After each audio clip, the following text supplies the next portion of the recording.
Hi everybody, this is a review video for third graders, chapter 4, question number 3. Here we're looking for a topic sentence here, right? So all musics have a history and all music changes. Has always been changing, though at various rate, and not always in the same direction. So our topic here in this passage is music. So it says all music has a history and all music changes.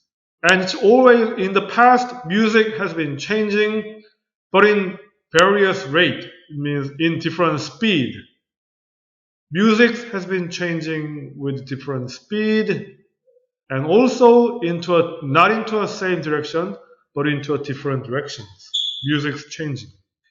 It'd be quite foolish to assume that the music of India, because it's largely melodic and without harmony, somehow represent the earlier stage through which Western music is always passed, or that Europeans, in the days when they live in tribes, had music similar to that of in Native Americans. So nowadays we have a music of India. Okay, music of India, they use large melody. India uses a large melody, and Indian music doesn't have a harmony. Just because Indian music uses large melody and it doesn't have a harmony, if you believe that Indian music is an earlier stage, you're mistaken. You are foolish. Some Western music, some Western people, they believe that some of the Western music, they already passed this stage of using large melody and not using harmony.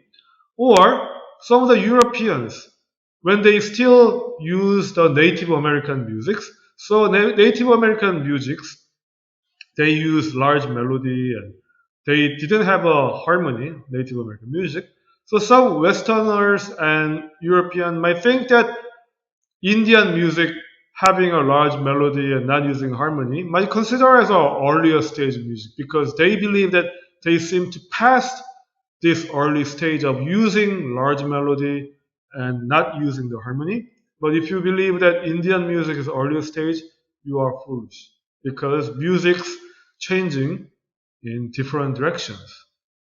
Musics don't uniformly change from simple to complex. So this part right here is our topic sentence. Musics change, but they don't change in the same way from simple to complex. They change in different way. Each music has its own unique history related to history of each culture and to the way people adapt to the nature and social environment.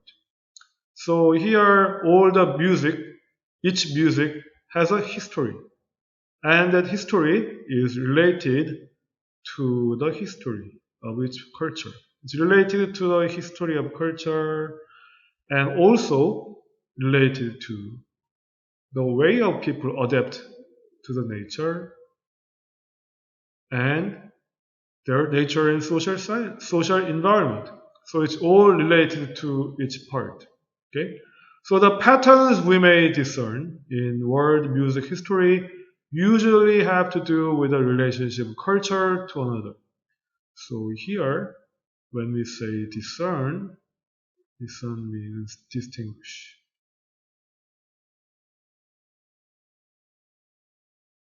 When we distinguish one music from another, we are thinking about the relationship of culture to one another. Okay? So music has different history, and the music is related to a culture and the people and nature and social environment. So, thus, in the 20th century, as Western derived culture has affected most others. So, in 20th century, nowadays, Western driven culture, Western culture is affected most of people all around the world. Westerns have quite strong power in terms of culture. However, so most of non-Western music influenced of Western culture. However, the result of the influence vary from culture to culture. Just because Western culture influenced all around the world, it doesn't mean that all other music is heavily influenced by Western culture in the same way. No, differently. Okay, so here, based on our topic sentence, I guess we can choose answer here. Okay, music changing in quite unique way. Okay, and number 4, archaeology, where our topic this time is archaeology. So archaeology is a mode of production of past. So we know usually we believe that archaeology is a fact. Archaeology is a fact or record as it is in the past, but it is saying something differently. Archaeology is not a fact. It's a production. Human-made production, archaeology. So this would seem to be recognized by those many archaeologists and textbooks that talk at length of archaeological techniques. So at length.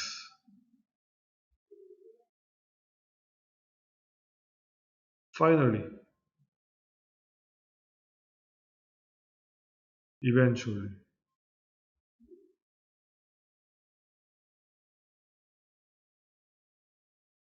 Finally, eventually, the talk of archaeological technique.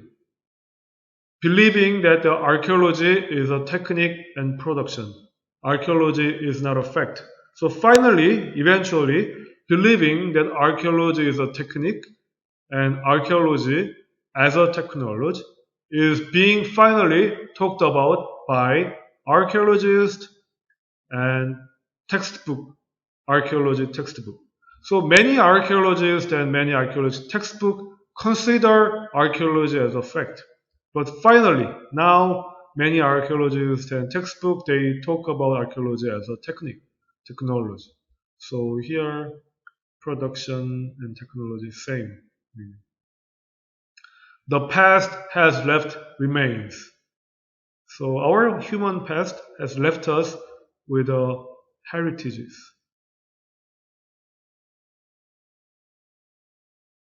Or tradition.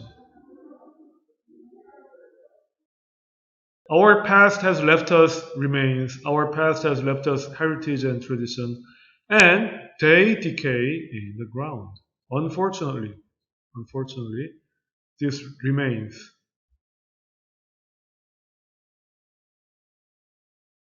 Same meaning, same thing. Remain and they decay in the ground. Time goes by and this remains, they decay and disappear.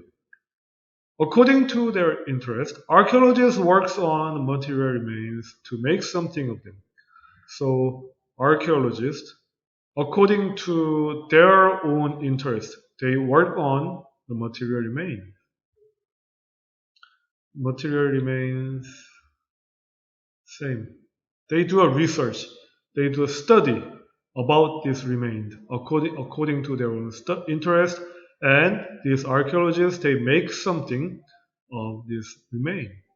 Using this remain, they make something out of it. So excavation is a intention, discovery, or sculpture where archaeologists craft remains of the past into a form which are meaningful. So our topic sentence is right here.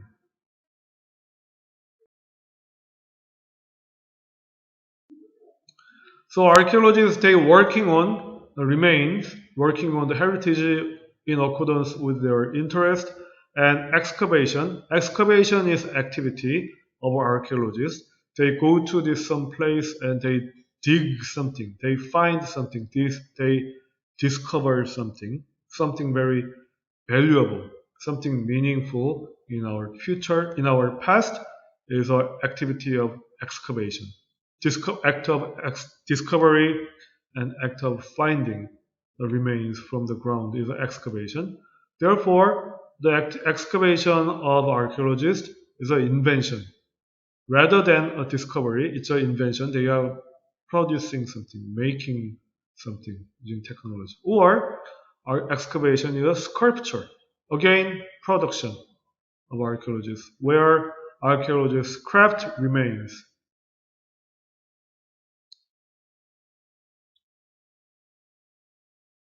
Craft means make. Archaeologists make these remains of past into a form which are meaningful. So using these remain, using the heritages from the past, they make these past into the form which is quite meaningful. Archaeologists make meaningful something out of these remains. This is our topic sentence.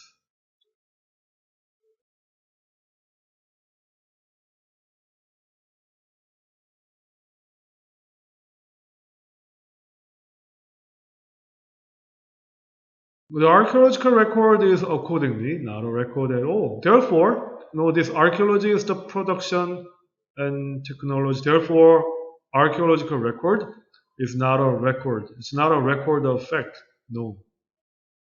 It's all made given data. Archaeological record is a data. Okay? So let me erase this.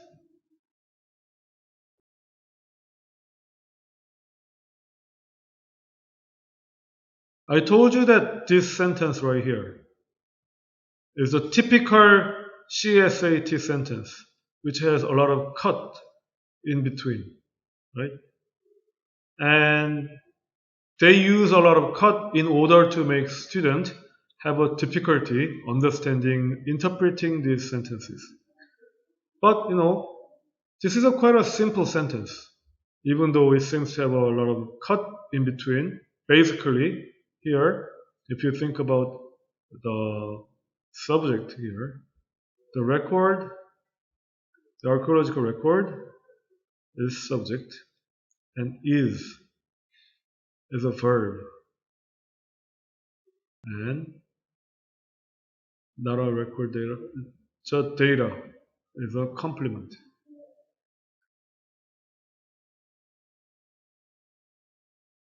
So the structure is very simple. Archaeological record is data, but they all use this in order to make you look quite confused. So archaeological record is not a given data, okay? It's a made data, okay? And also it's not a record, it's a data. Okay? Simple sentence. So the past is gone and lost, and all for theory through the equivocality of things, and the character of society as constituted through meaning never existed as a definitive entity, the present way. Therefore, the real past is gone. Because archaeologist is not about fact, is not about true record. It's a human production. So the past, the real past, disappeared. No such a thing as a past. It's lost. Okay? And a fortiori here is in addition.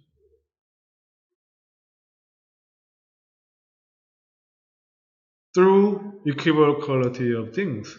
So equivocality means variety. Our past disappeared through variety of different things, and the character of society as constituted through the meaning. And nowadays, our modern people, we believe that our society, there is a character, there is a concept as a society, and that concept of society is constituted through meaning. That character of society is made through various meaning, and thus concept of society. The concept of society never existed as a definitive entity, as a definitive, one single definitive, one single entity, your concept. The concept of society is made through meaning nowadays. We know that the society, something called society, has a one single concept. We know that the society has a one single intuition or concept, but that idea of society having one concept never existed as a one single concept. The present way. So the concept of society never existed as we know the present days. The reason is because the true past, the concept as a society doesn't exist. The true past is gone. It's lost. It's just the concept of a society as a one single entity is a made production by an archaeologist. Okay? Archaeologist has a raw material, the remains of the past, and turns it into something. So archaeologists they have a raw material. They have the remains of the past. Same thing. They have evidence. Using this something, they turns it into something. They change this remain into something meaningful. They change this raw material, or they change these remains into a data, report, drawing, museum exhibition, archive, television program, evidence and academic controversy, perhaps that which is termed the knowledge of past. So using this raw material, using the remains of the past, archaeologists make these raw material into data, report, drawing, museum, archive, television program, and evidence, and they name it as a knowledge of the past. So all these reports are made production, technology used by archaeologists. And archaeologists call it a knowledge of the past. So this is a mode of production. This is archaeology. Archaeology is a production, technology, not a given fact. And I told you that topic sentence is this one right here. Is a topic sentence.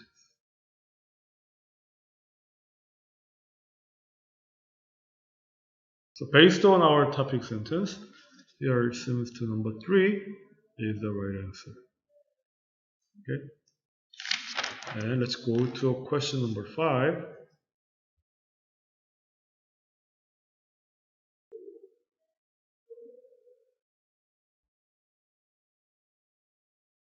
Here, an educational institution that I have been associated with recently went through a particular traumatic time when the credibility of the administration was questioned by the faculty and staff. So the speaker of this passage, works for educational institution, school or university. This person works for school or university, and that institution quite recently went through a particularly traumatic time. The school went through a difficult time quite recently. The reason why is because some of the faculties and staff, faculty means teachers, teacher or professor, and the staff member of this school, they raised a question about the credibility of the administration. So somehow, suddenly, teachers and staff cannot trust the school anymore, cannot trust the administration anymore. So recently, they asked a question about the credibility of the administration. So the school went through a difficult time, traumatic time. Various organizational consultants were interviewed to facilitate a healing process. So the school had a problem. School wanted to have a healing process. So they hired various organizational consultant, and the consultant conducted interview to school. Most of the consultants spoke of making the necessary structural change to create a culture of trust. So those consultants, after having interview with the faculty and staff of a school, they gave a suggestion. They gave a advice for the school. School need to have a change. School need to have a change to create a culture of trust. So consultant gave a piece of advice to school administration to create a culture of trust. The institution finally hired a consultant whose attitude was that organizational structure has nothing to do with trust. But somehow, the school finally hired a consultant. Problem is, the consultant background has nothing to do with trust. So the consultant was not related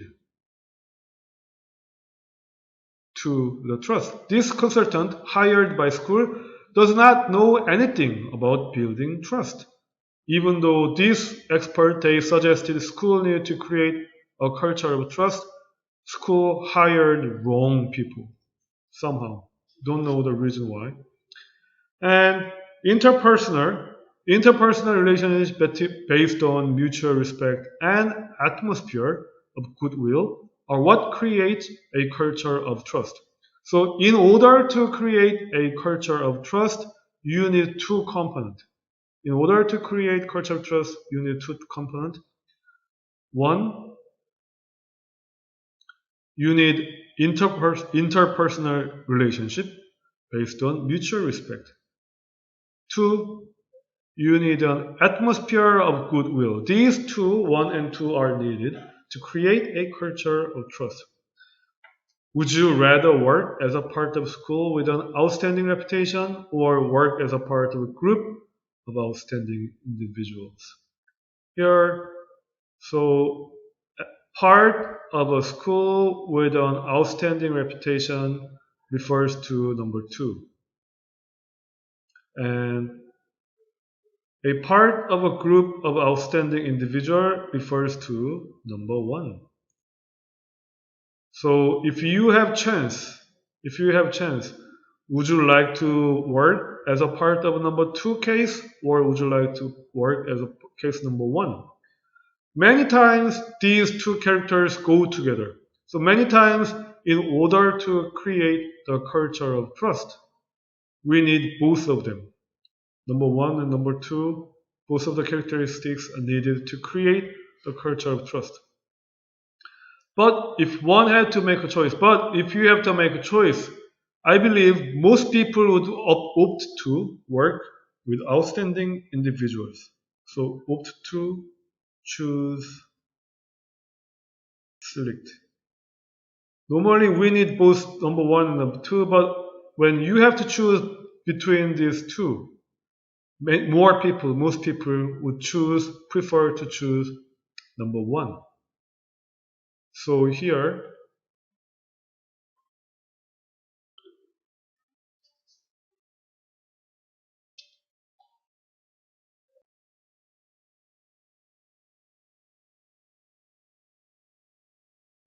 the last part,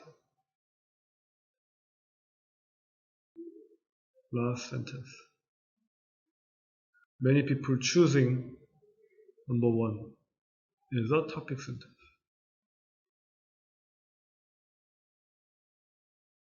Okay, so based on our topic sentence here, the answer is here, 5. Okay, and moving on. So here we all have been blessed with intellect. Intellect is a topic. We're talking about intellect, meaning intelligence. All humans have an intelligence. It's up to us to develop what we have been given. So it's our responsibility to develop our intellect. The true intellectual does not gloat in what she knows. So the truly intellectual person, truly wise person, gloat means satisfy. Truly intellectual person doesn't is not satisfied with what she knows because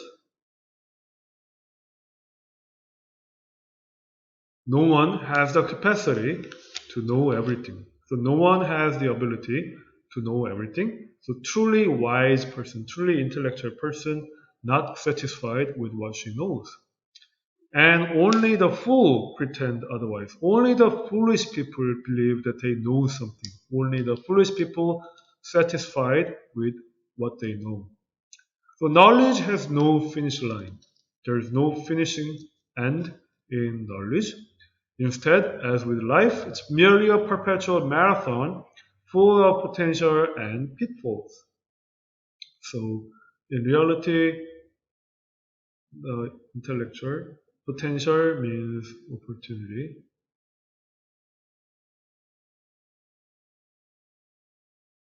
and pitfall means trap.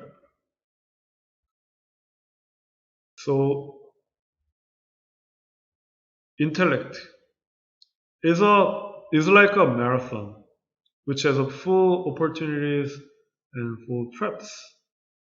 So here is our topic sentence. And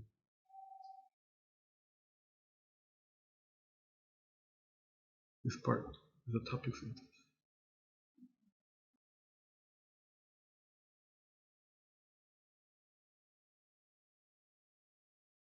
So our intellect is like a marathon. It's not something to be celebrated. Instead, intellect should be constantly and humbly improved. We have to try to improve our intellect continuously and with a humble attitude. Instead of uh, get satisfied with some of this knowledge ourselves. Okay, this is a topic sentence. And the more one learns, the more one understands that she or he actually knows very little. So the more you learn, the more you understand that you don't know much. Okay? So mastering one topic means very little in the same that an infinite amount of new topics remain alive. So just because you master one subject, one topic, it means that you know everything. Mastering one topic, it means that an infinite amount of new topic remains alive. Mastering something means only little. It doesn't mean big or it doesn't mean huge. Mastering one topic means only little because in the world there are infinite amount of new topics. There are limitless.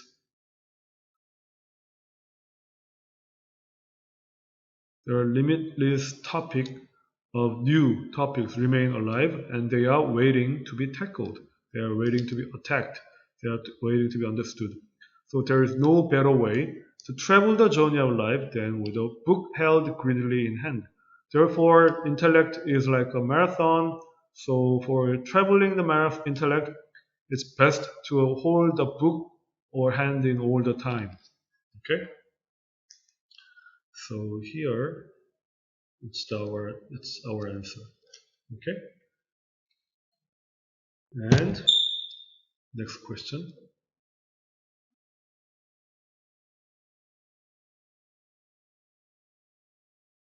Question number 7. Much of the written evidence historians of ancient time must use is equivalent of what our legal system calls hearsay. So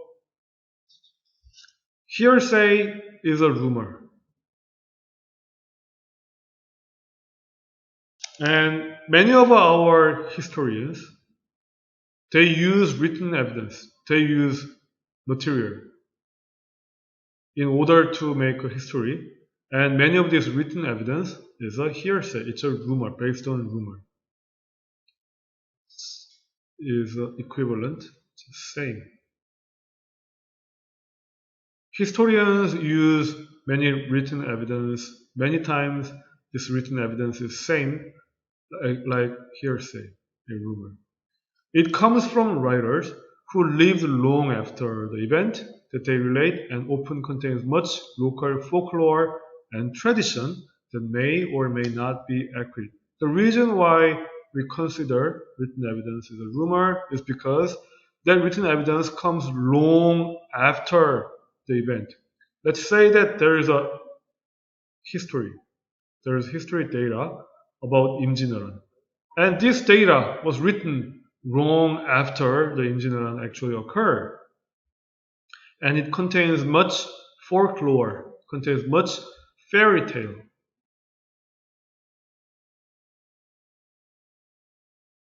And also tradition. So those fairy tale, folklore, tradition may not be accurate fact about the 임진왜란. So this written evidence about 임진왜란 is like a rumor, hearsay.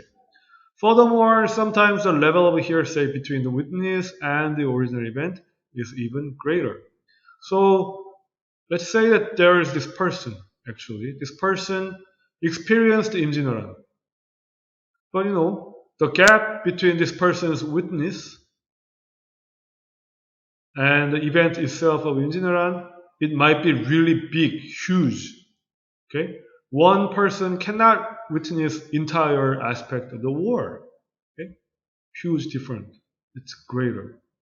So the writing of some ancient author survive only in quotation from their work by other ancient figures. So in other cases, this writer of the ancient author only survive in quotations from the ancient figure. The history of Egypt written by Manetho, an Egyptian priest of the early 3rd century, is known only through such quotations. So what it means that let's say that there was this person called Manetho. And this person, wrote a history of Egypt. When you write a history of Egypt, you are using certain kind of record, you are using some kind of paper, you are using some kind of evidence. Okay? So in this case, the Manetho, when he write a history of Egypt, the data and resource he used for writing the Egyptian history is of some of the famous quotations. So there was other, more older people who used to live in old times in Egypt, and these famous people, they left a quotation. They left a quotation about Egypt. They left a quotation about Egypt. So when Manetho write a actual history of Egypt, he didn't actually observe from actual data, or he didn't observe history of Egypt from actual event or actual time. Only thing he knew about a certain type of Egypt is from the quotations written by some of the more other ancient figure, ancient people. So it's not really a fact that he only used a quotation about the history of Egypt, and he's still saying that this is a history of Egypt. Okay? And and also the same is true for the work of a Hellenistic Babylonian priest, Berosus. So we have another person named Berosus.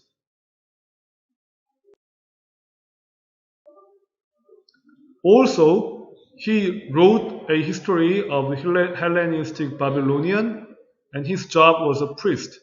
He also did the same thing with Manetho, using only quotation about the Babylonian someone else left about the Babylonian. So not only were these authors writing long after the event they were describing, but we also have to add the problem of trying to decide whether or not they were quoted correctly. So now something that we need to think about is that these authors, when Manetho and Berosus, when they are writing about the Egyptian history and about the Babylonian history, they wrote this history long after actual event occurred. And also, we have to think about whether the Manetho and Berosus, they correctly, when they use this quotation about Egypt or about the Babylonia, we also have to think about these historians, they correctly use that data. So obviously, historians have to analyze such sources with great care and seek dependent validation of the testimony from archaeology or other texts. Therefore, the last sentence is a topic sentence.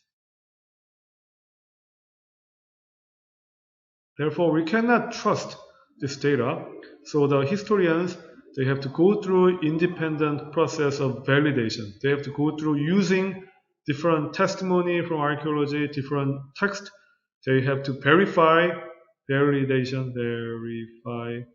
and they have to check the fact whether it is correct or not using different types of testimony, different data, and different text. So this is the topic sentence, the last one. Okay, so based on the last one, here, question number 2 is our answer. Okay, so let's stop here and we'll continue our lesson next time. Okay, thank you for watching. Thank you.